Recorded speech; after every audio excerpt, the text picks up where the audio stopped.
Void wins the award for most first rotation LeBlanc bans targeted against. Like, he gets one of these, I swear, almost every other game. Have you heard of a player called Faker?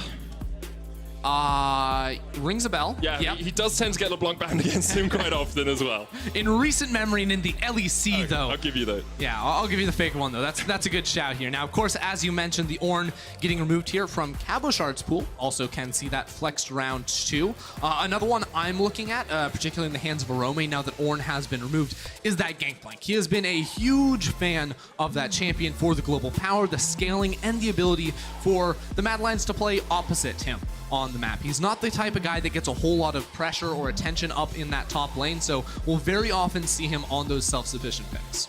We'll see if the GANGPLANK is taken away. It would have to be Mad Lions banning it against themselves at this point, as the Syndra was removed by Vitality. And we have also seen, Ryze bans, Cassio bans against Saken in that mid lane. Cassio, one of his most played picks. Mad Lions taking their time and decide that Pantheon does not deserve to be played. Interesting. So Saken has played that one time before. I've also been seeing increasingly more Pantheons in the top lane after Whippo pulled out in the jungle too. I've seen Selfmade in particular spamming that champion, so seems like the priority on that has risen quite a bit. And while APHELIOS was banned in the last game, our teams still think he is really, really strong and going to lock that in first. The thing about it is you've taken like 200 range off his ult. 300. 300 range, sorry. That's a 50% more than you said. 300 is like 200. We'll just get that one out there. You've taken a bit of damage off his Q as well on the Calibrum gun.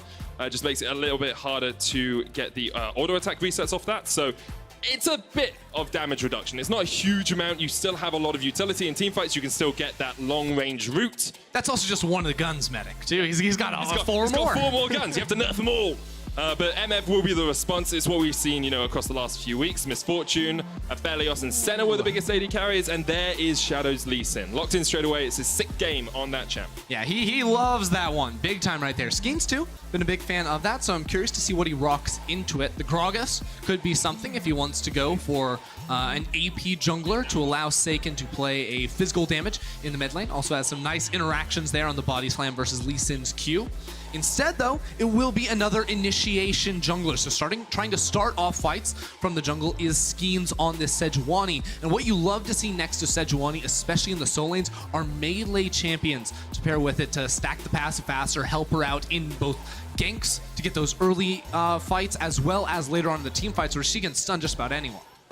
Both Aatrox and GANGPLANK still available for Cabochard if he wants to take them up towards the top lane, and there is one of the quintessential melees that we see in the bottom lane. APHELIOS, BRAUM work really well together, BRAUM, SEJUANI work really well together, and so far Vitality are building up a pretty strong team composition. Tarek's going to get locked in here for Kaiser.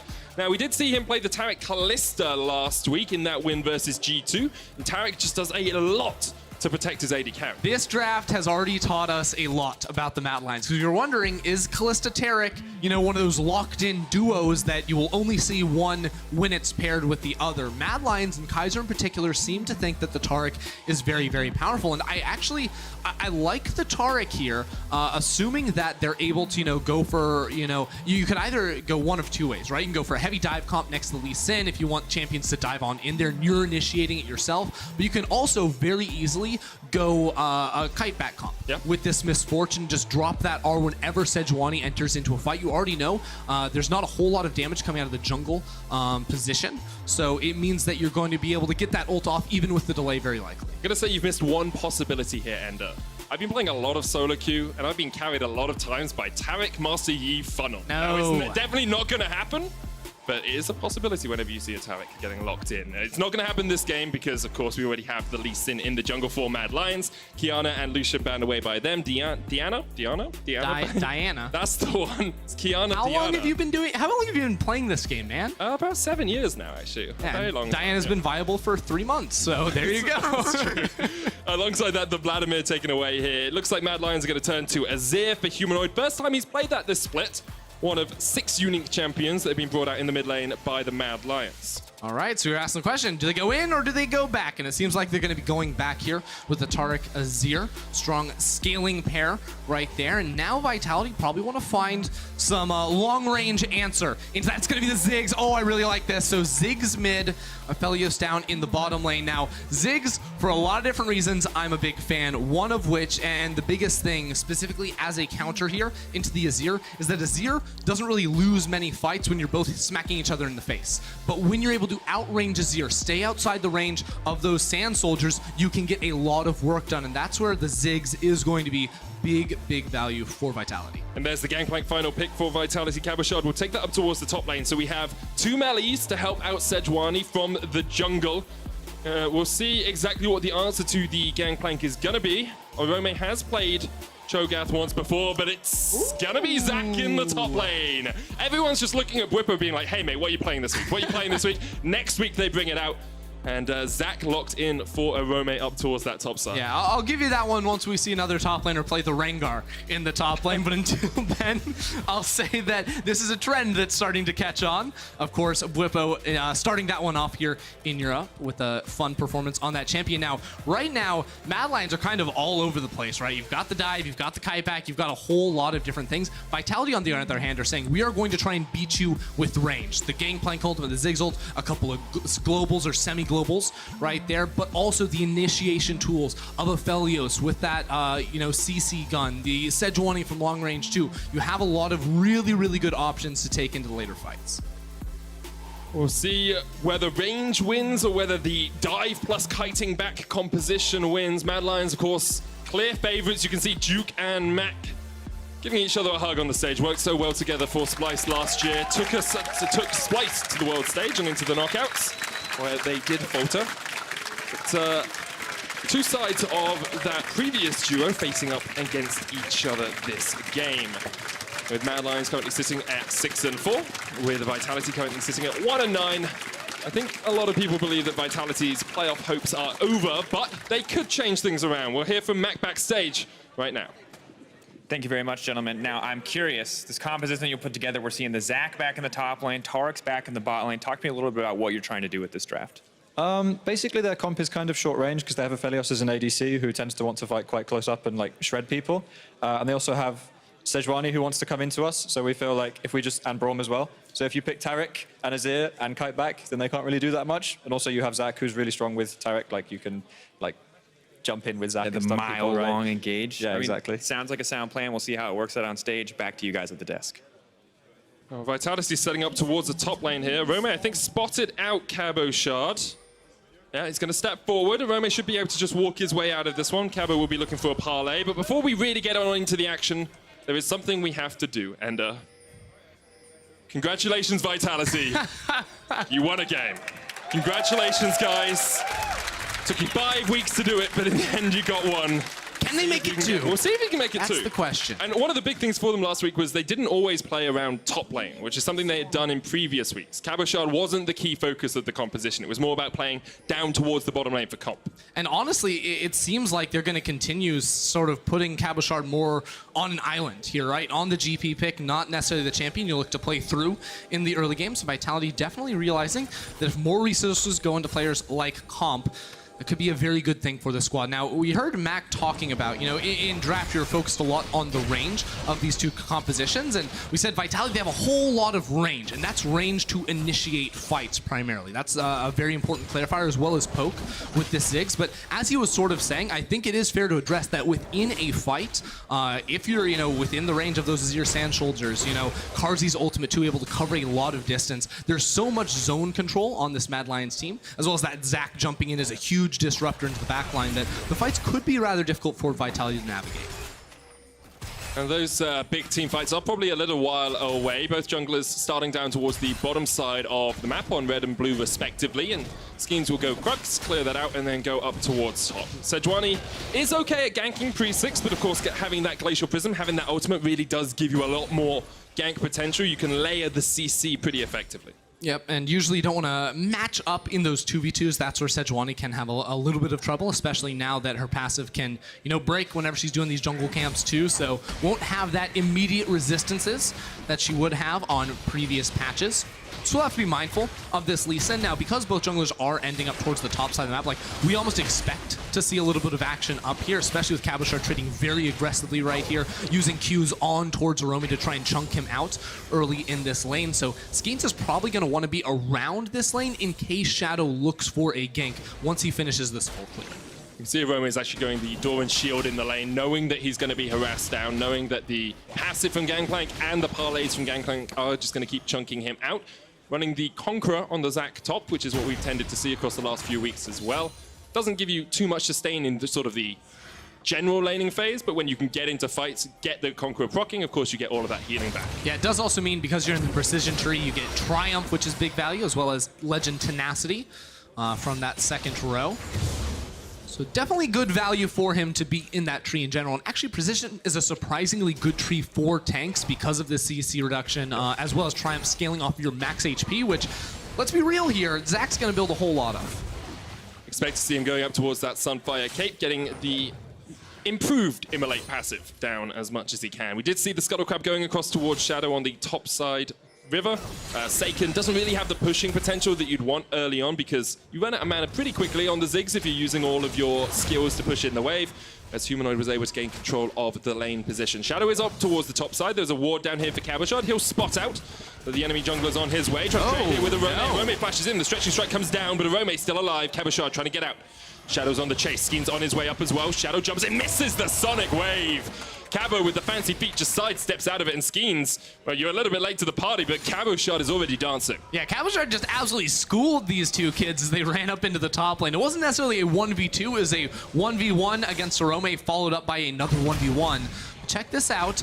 Skeanz recalled, Shadow did not, so they're going to try and run into lane against the 0 mana Cabo, which won't work because he backs away, but they will be able to push in this wave and get Arome a nice reset. You can see Cabo as well.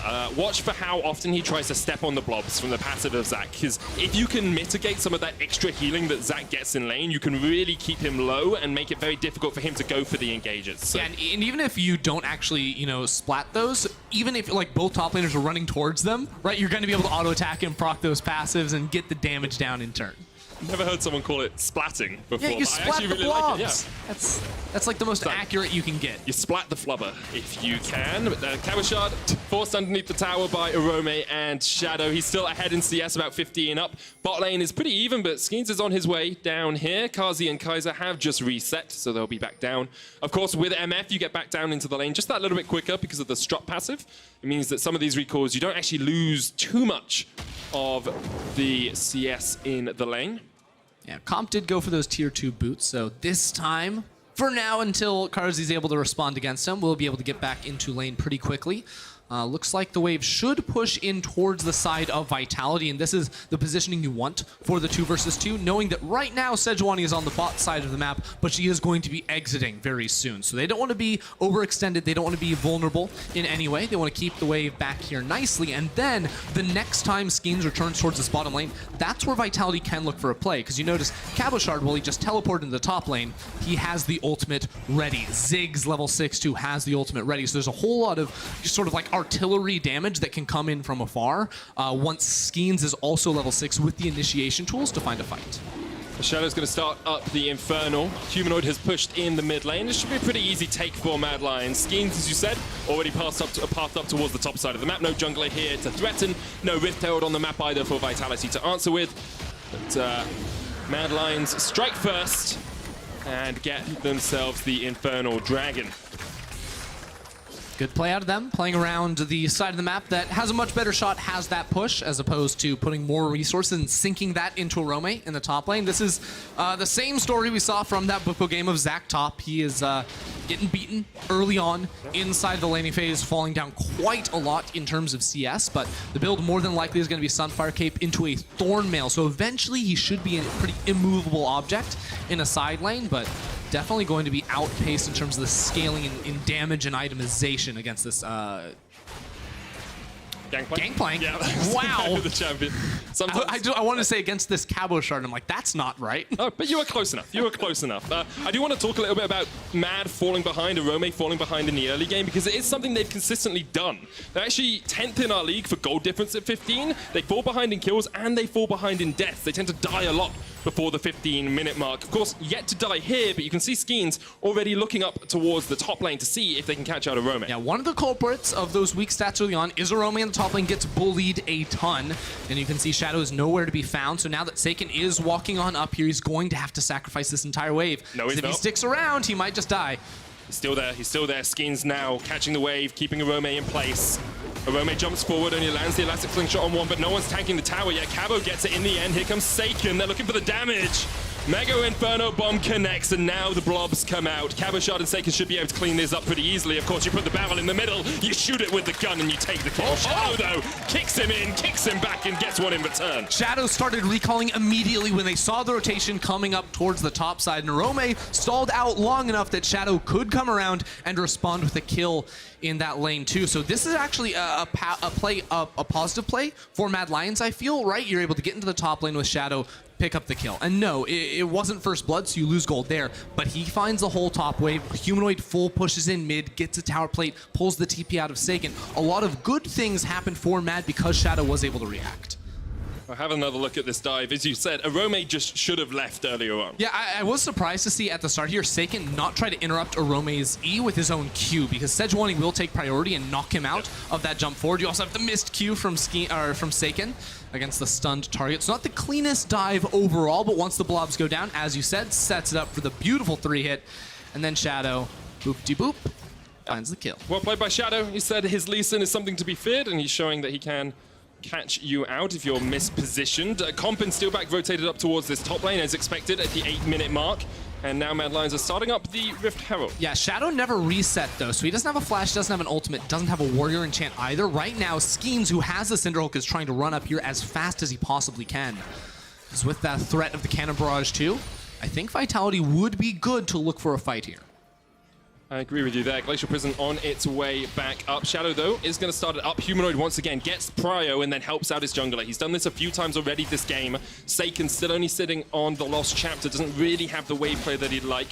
Skeanz on the blue buff will give Saken this one, but maybe they're going to slow it down and look to see if this Rift Herald can be contested. 2,000 HP on it. The eye opens. Shadow going to keep that alive for as long as possible. Looking for the final auto on the eye. Lands the smite. Humanoid goes in, but Saken flashes away. Skeanz in with the Glacial Prison. Humanoid, immediate cleanse. Flashes over the wall and gets away. Comp stepping forward. Kaiser does have... Here we go. There's the Cannon Barrage. Cannon Barrage comes out. Kaiser's going to be in that ult for just a second, but you have to feel he's going to go down. The Dazzle comes out, Comp sidesteps it, and Vitality get their second kill of the game. Meanwhile, in the bottom lane, Robe is trading on Cabo, but Cabo can just walk away. Yeah, big trade down bot side. It will be Vitality finding the fight they were looking for. Off better resets, especially between their junglers with the global as well. That was a smart fight for them to try and find. Of course, Shadow did end up securing the Rift Herald in the process, so there still is an opportunity for Mad Lions to fire on back here and neutralize some of the gold lead that Vitality have been able to accrue already. But you can see it's 1,000 gold lead for Cabochard on that Gangplank. He's already on his way towards the Trinity Force. We'll have another look at this fight. It's well played by Humanoid to get out, but in the end, it's Kaiser that kind of just oversteps. Yeah, Humanoid goes really, really hyphy right here. Has to use the flash and the cleanse to get away. Of course, if he was able to pick off Saken, the fight would look very, very different, but by jumping super far forward and then piecing out, the rest of his team was trying to come around and help him out, and that's going to mean that Kaiser has nowhere really to go and will get slain. Do want to give him credit, he got Comp's flash out at the start of the fight, maybe overstepped, but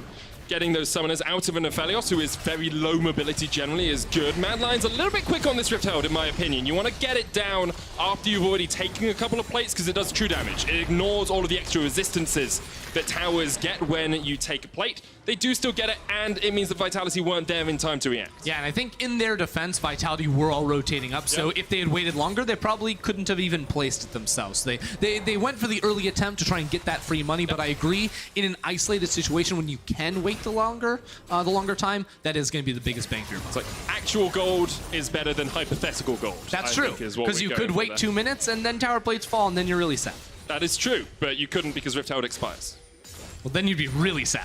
Yeah, you would be very sad in that situation. We have got down to the crux of the conflict. It's the big sad.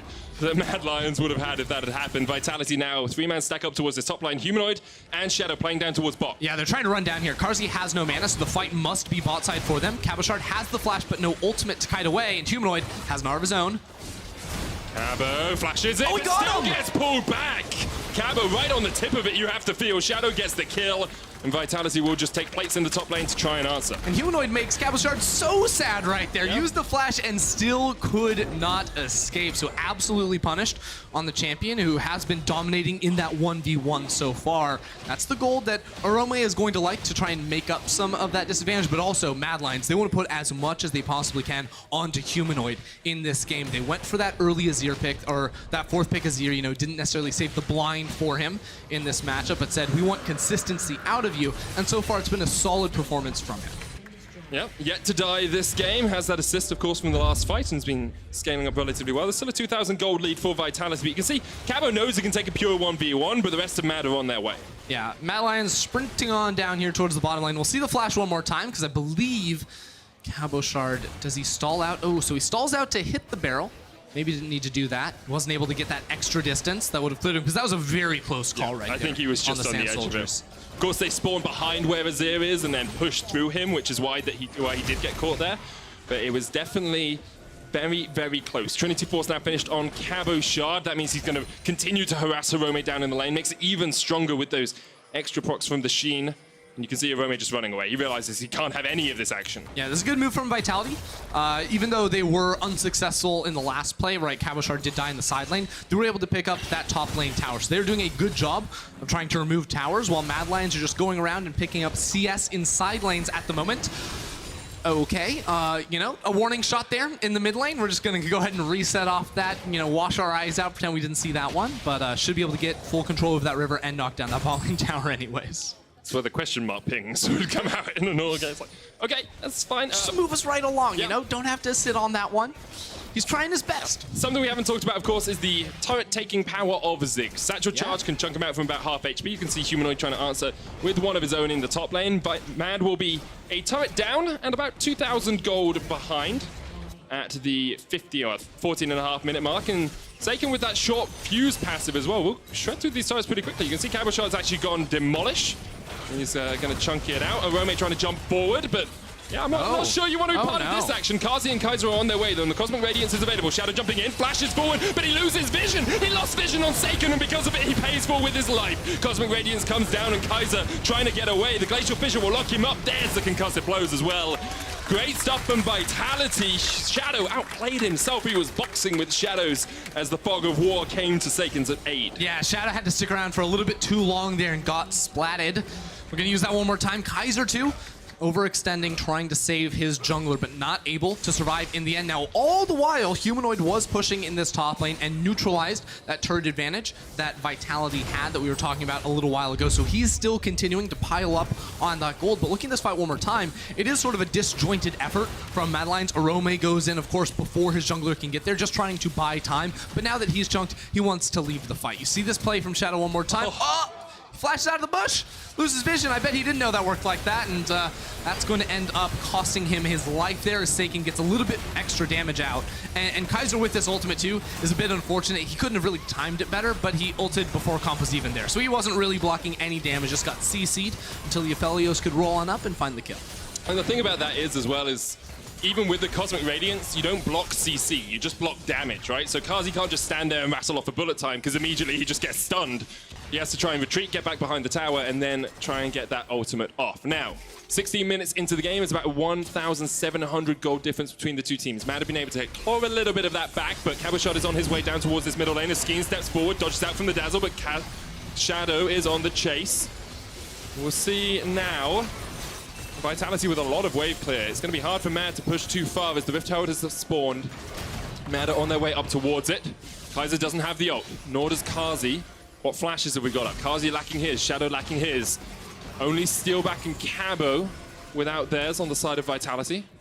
It was game of chicken right there. You saw Mad Lions were trying to run into the river really quickly, but Vitality just stayed as 5 members in mid lane. And Mad Lions didn't feel like they could start up the Herald, so now they had to walk all the way around through their own jungle to catch that wave. Arome had to run topside too. So it is Vitality into the pit first. Cabochard's ultimate going to be coming up very, very soon. And honestly, with these big ultis from Vitality, it's so hard for the Mad Lions backline, especially Carzzy without a flash, to play these fights, because you consider the AoE slow falling down from Cabochard, setting up for the initiation of Skeanz, the damage from Saken. There's all these tools that Vitality can use, just make his life a living nightmare.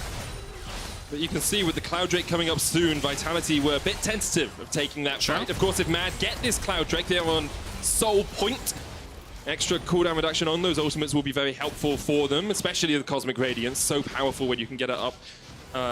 Well, more often, as most ultimates are, I find. That's always a good thing, you know, to have in your playbook. Now, it seems like Vitality just want to give this one up to go for the Herald themselves. And what this trade effectively will mean is Vitality take the mid lane tower for the Cloud Drake on the other side. And I think that's a fair trade to make. Of course, Humanoid will get the tower bot side too, so gold-wise, it will be neutral. But that mid lane tower is so important, especially for extending your vision line into the enemy territory and getting priority over the entire map.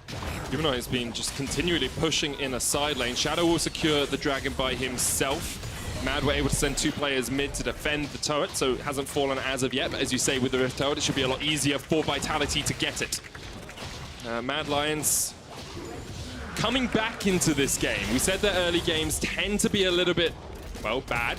They tend to fall behind. Now we've got past that 15-minute mark. We're definitely getting towards the mid-game. They are starting to claw back some of that gold disadvantage and starting to play more like the playoff contenders that they are.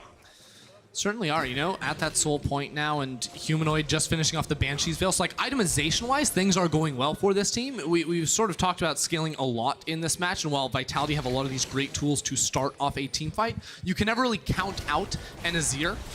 Humanoid, definitely the player we're looking at in a match like this to step up and absolutely carry for the Mad Lions. And when you have a Taric next to it too, like, this backline is absolutely going to hurt. I think that Mad Lions' best bet is to try and take a fight at an approaching, you know, dragon. In 4 minutes, right, you can look for that soul yourselves, take a big fight there. Of course, having the movement speed on a Zac is probably going to be pretty valuable on a Taric too. Like, there's a lot of factors that can play into it, but also that flat movement speed increase. Like, a lot of people like to mean it, but I think it's really strong. I totally agree with you. Playing a support, trying to roam around through the jungle definitely helps you out. Rift Herald was used. The tower doesn't fall here. Vitality unable to get close enough. The Satchel Charge, if it was used, you can see just above the turret's health bar, there's that little red marker. Could have get taken down, and in the end, it falls. Vitality get mid lane tower, and with it, they maintain about 1,500 gold lead. Now, Ender, we have a little bit of a reset period here, it looks like. Let's do some more quick stats, okay? Why are you trying to do his thing? What do you think Mad That's Lions... not your thing. Okay, let's do Whatever. a fun game of Medics Minutia. Okay. Okay? I'll play. What do you think Mad Lions' win rate is on a Friday? It's 80%. No, it's lower than 80%. 40%. Lower than 40%. 0%. 20%. They have won 1 game on a Friday so far this split, and they have won all of their games on Saturdays. Dude, your stats are lame. Your stats are lame. Look, that was a great stat, right? One person's applauding me in the crowd. Oh. One person. A few more. It's good. That's a great stat. No one has ever been like, wow, numbers, that's exciting. Yeah, but maybe they need the Friday to improve for the Saturday. All right, Mad Lions, they're trying to seize mid lane. They're going for the initiation. Okay, Rome jumps in, thank God. Comp's able to get away with the flash, but Look at Shadow, look at Shadow. Shadow has a great position here. Comp's going to try and run away. He's going so fast. It's the cloud map, baby. Sonic Wave still hits him, though. He's going so fast. Just running through the jungle, man. The cloud wins quicken. And now Mad Lions should be able to knock down this mid lane tower. It's Skeanz and Steeelback here. They surely can't wave clear. And that TP might get canceled. Nah, Saken's going to get there just in time. Just auto it. Seems like a lot of effort. Seems like a lot of effort, Ender. You have to throw out the... You do the auto attack animation. It's just too much. Mad Lions leave the mid lane tower up. Shadow on this Lee Sin. 4 and 1. Not giving any assists across. Has 1,000 gold lead over Skeanz. Now finished his Black Cleaver. And that gold lead in the top lane only extending for Cabochard. 2,700 ahead. And at some point, Gangplank can just take over a game. Yeah, Cabochard has been having a great time in this 1v1 matchup. You know, like, Skeanz went top lane a little bit early to try and help him out 1v2, but, like, didn't end up doing anything. Cabochard has truly been on his own this game and still been dominating. And I think for Vitality, that's pretty much the best case scenario, right? We saw them early in the split try to put everything into Cabochard. It wouldn't turn into a win a lot for this team. I think invest time in Comp, in Saken, allow them to really thrive, and then, of course, Cabo gonna do very well on his own. Of course, there was that tower dive in the top lane as well, but it ended up being 1-for-1, so I write that one off. See, Steeelback going for the redemption first here on the BRAUM. Not the most classical itemization, but does mean that it can heal his team up if they get, you know, chunked out by something like an MF ult or by something like the Azir soldiers. And now we've kind of got to the point in the game where each team are like, okay, we're going to send our strong player into a side lane, and then we're just going to slam our heads against each other in the mid lane. Oh, probably sound like that too. We're going for it in mid lane. Oh, you know what Humanoid's doing? This is going to be his 4th tower of the game if he takes this. He took both in the top lane. He's going to take both in the bottom lane. Humanoid just gold is just funneled into him. Let's go. I like the way he did it when there were no minions there. It's just like, don't need them for help. Dude, the best part about Humanoid taking all these towers and side lanes is that he still hasn't died while doing it. He hasn't done a single roll this game. Hasn't got a crit fail. Moonlight Vigil coming out. Comp gets the root, but only lands onto a Rome after he falls down with the elastic slingshot. But Vitality do have the prio here. They're going to be able to push in. Kazi's backing away. Vitality say, well, we need to set up vision because there's a Cloud Drake in 18 seconds, and we can't give this one up. But now they don't have ultimate on Comp. Comp has no flash either, so look at Shadow in this bot side of the jungle, right? Like, with no flash on Comp, and Shadow knowing that there's no flash either, it is time for Shadow to try and jump into the backline and pick that guy off. He's got a few different paths he can go. He's actually going to get spotted by a wall. Oh, no, he's not. Yes, he is now. Okay, they know he's there. Shadow jumps in straight onto Comp. Comp, no flash. And there he goes. Shadow with the fancy feet once again finds his kill. 5 kills on the Lee Sin, stepping up rookie of the split material. It's just a beautiful performance by Shadow every single time he gets this Lee Sin. The way he approaches fights, so flawless here. Absolutely painting a target on Comp's back and making him punish, and then allowing Mad Lions to pick up the Cloud Soul while they're still down in gold. Still behind in gold, but now they have the soul. As you say, the Cloud Winds quicken, and that soul will be incredibly powerful for Mad Lions. Dude, Shadow has all 5 of his team's kills. No one on his team has more than 2 assists. I've experienced this when you've jungled for me. Dude, yeah, thank you. Yeah. Thank you. I was like, wait, is that an insult? Is that an insult? No, it's not. Okay, good. It might be a little bit. I'm just going to say, like, we know jungle is ruined if Vitality win this game. We know it. We know that it is ruined. Nothing about team comps, nothing about scaling. No. Just like, if one jungler gets 5 kills, jungle's done. This guy's just trying to play the game by himself. And so far, it's working. That's a big. He got every dragon. Right, he got every dragon. He got the first herald. Great stuff. Yeah, I mean, yes, all credit to Shadow. He has played incredibly well. I do want to say Vitality's team comp can still do stuff against Shadow, right? Maybe he gets caught out.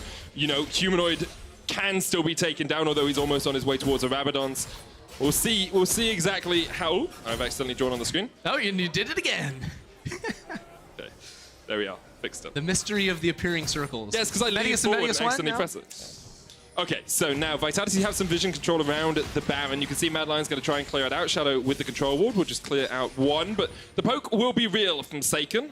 Chucking out those bouncing bombs. Here we go. Vitality stepping forward into darkness. It's Shadow once again. Has the flash, has the flank. Is he going to go for it? Who's he looking for this time? Steeelback's on the front line. Very squishy. Only got that redemption. Shadow misses the Sonic Wave. But now you can put Arome down towards the bottom side, Shadow up towards the top, hits the Sonic Wave on Cabochard, not going to jump in, it's the Gangplank, not the target you wanted. Looking for Comp, who has his flash back up. It's actually a bit more difficult for Shadow now because there's flashes on all of Vitality. It's a really important difference, right? Having the backline be able to go back. Good cleanse out Humanoid to go on away. That's 2 major ultimates blown by Vitality. Mad Lions should be looking for a fight right now. Fight them before it goes back. Oh, Kaiser flashes forward but doesn't quite connect with the Dazzle. Vitality have control over the river, but there's 1 minion. The solitary bastion of pushing for Mad Lions. Steeelback with the flank. Cabo there as well. Saken trying to get the damage in from the side. Shadow jumps forward onto Cabo. They're trying to kill him before he can do too much, but now he puts the bowers down and Arome is out of place.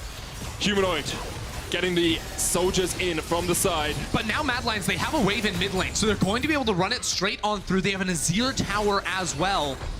They're not going for the minion wave just yet. Instead, looking for Saken in the jungle. Now they have the ability to siege. Cabochard's backing away. He's actually going back to base. Back to the fountain. The tower falls. Mad Lions, 6th of the game for them. They get the final also in. Double the towers of Vitality. Gold, dead on even. They have a Cloud Drake Soul. And now Mad turn towards the Baron. Cabo has TP.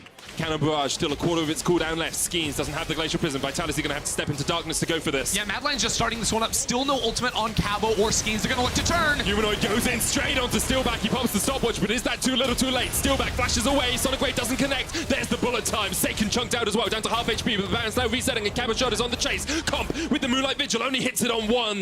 The Infernum really doesn't do too much as Comp is underleveled and underfed right now. And now Mad Lions, they're just going straight back onto the Baron. The ultimates are coming back though for Skeanz and Cabo. This is their time to fight, but they have to look out for Orome. Orome jumps forward, but Comp flashes away. Infernum gun gonna open up as Kazi takes a chunk from the barrels. Orome's down. Shadow looking for the flank once again. Has the kick if he can get in there, but look at the damage coming out from Comp. That's one. The Cosmic Radiance comes down, keeps Kazi alive. Humanoid's gonna shuffle away. Comp still has the flank, but Saken's found him. Saken knows where Comp is. Where Shadow is, sorry. And they actually get this guy. I'm pretty sure they can. I mean, he's going to be able to hop over to the ward right here. Cabochard is a great play. There's no way you get out of this one. Even with the flash, Cabochard just needs the parlay, puts the barrel down. Shadow, you've done so much this game. You played so well, but even you can't survive versus 3 members of VIT. Oh, no, it doesn't. No, we were too hyped. We were too excited. Jungle is ruined, Medic. It's ruined. The game is over. Jungle is ruined. Vitality are going to start up the Baron. Oh, Vitality going to find this one. They chase Shadow for so long right there. Now, Orome, his teleport comes up in 5 seconds. And Karzi's ult did just return. It might be the chance to try and go for the 4v5 in the Baron pit. Steeelback needs to be in position to put up the Unbreakable. The Baron going that lower does and lower. nothing. Kaiser stunned up. Humanoid's going to take the kill, and Kazi jumps in. Orome jumping forward as well. They've got Cabo. That's the kill they wanted. Vitality scattered, shredded. Comp can't survive. Shut down to Mad. And it looked like for a moment Vitality had a ray of hope. It looked like for a moment they had a lifeline in the game, but Mad Lions slammed the door right in their face. And it's Humanoid once again in these fights, stepping up to find those kills. Karzi's going to chase down Skeanz for the cherry on top for the ace as well. And the rest of Mad Lions are going to be able to push for the base. They didn't even need the jungler to do it, and Mad Lions turn it around. This is the first fight you can see. Watch Comp as he comes into the fight, because he is he's shredding them, as is Cabochard. Yeah, well, the initial ultimate from Comp here does the most pitiful damage I've ever seen, but it is that turnaround, flashing away from Orome in particular, because if he gets caught out here, the fight instantly going to be over for Vitality. Instead, he kites back. I think he could have switched over sooner to that white gun for the faster DPS against a single target. And then as they kill that Zac Blob, they time out the rest of the Taric ult and then can chase down for cleanup. It is, Skeanz or rather Shadow on the other side that does get caught out. And here, once again, watch Humanoid on this bottom side of the map. The zoning ultimate from Karzi right there, but it is Humanoid able to snipe off the first one and then trap them in the pit. The good ulti onto Saken too. Cabo gets locked in the pit by himself as Vitality retreat. The chase is on. There's an Elder Dragon on the cards. Only 30 minutes in the game, and Humanoid's pushing down bot lane by himself. He's had a stellar performance so far this game. Well, look at this. They are literally on that bot lane inhibitor tower. Vitality got caught with 5 members in mid lane. Now the Ziggs ult goes through for no reason. That tower was going down regardless. And with the exposed inhibitor, he's going to get caught.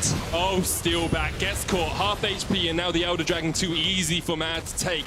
Shadow down to half HP, but it's just Kazi doing it by himself right now. Skeanz stepping forward, puts the ward in the pit. 5,000 on the Elder. Orome jumping in straight onto Saken. Cabochard trying to do what he can, but Humanoid's on a killing spree. Kazi still on the Elder. Skeanz, you got to get in there. You got to step forward. Redemption comes out. There's the bullet time, but already the Elder's almost gone. The Glacial Prism coming out. Shadow's low, but look at the jump in from Skeanz. It's way too early. Humanoid. He's 1v3. He's 1v3. Steelback's going to fall as well. The Elder Dragon goes over to Mad Lions, and they roar their way through Vitality. Mad Lions going to be able to charge it straight down this middle lane. There's no way the Vitality can stop them. Cabochard on his own in the fight. It's Humanoid coming up huge, diving into the back line. Shadow waiting before knocking down that dragon as well. Just good stuff from Mad Lions all around, turning around right in the second when they got that Baron. You can see Vitality held on to their lead for a long time, but Mad Lions show they are just the superior team today. Higher caliber, higher kills. higher damage across the board. And the better jungler wins, baby. The better jungler wins on the back of Shadow, who's going to get his third death of the game as he dives underneath the fountain. Mad Lions will take down Vitality. That's a big backpack. That's a big backpack right there. Shadow all over the map, finding those kills. But as I said time and time again, we were looking at Humanoid as potential weakness on this team. 0 deaths in this game. It's not the DND story. He started his own campaign here today because he absolutely popped off in those pivotal fights. Yeah, really good stuff by him, just farming in a side lane for the majority of the game, but that was applying pressure, pushing forward, making sure that Vitality always had 2 or 3 pressure points on the map that they had to answer. And unsurprisingly, he is one of the players you can vote for in the Kia Player of the Game. Vote at LEC on Twitter, alongside Shadow and Kazi. I think I know who I'm giving it to. I think you know who you're giving it to. And we don't have to spoil any of that. Don't have to spoil it. And that's the great don't thing. spoil it, guys. Make your own decision. But if you don't pick Shadow, you are trolling. He certainly carried a lot of work in this game. Fun to see the Vows on stage here in Berlin. Mad Lions continue to lock themselves further and further in that playoffs race. This one was an important one. Don't lose teams underneath you in the standings. Now they will still be tied for that 6th spot with Rogue. But it's also that 2-win separation from 7th. That's the important thing, because XL now are 2 wins behind Mad. The teams play each other in just a couple of weeks' time, I believe, as well. So being able to develop that gap, keep that gap going, is so important for teams like Mad Lions and for teams like Rogue. It's almost time for a highlight game of the day, though, as first place Fnatic and Misfits Gaming face off in just a few minutes. More on that in an interview with Kaiser right after this.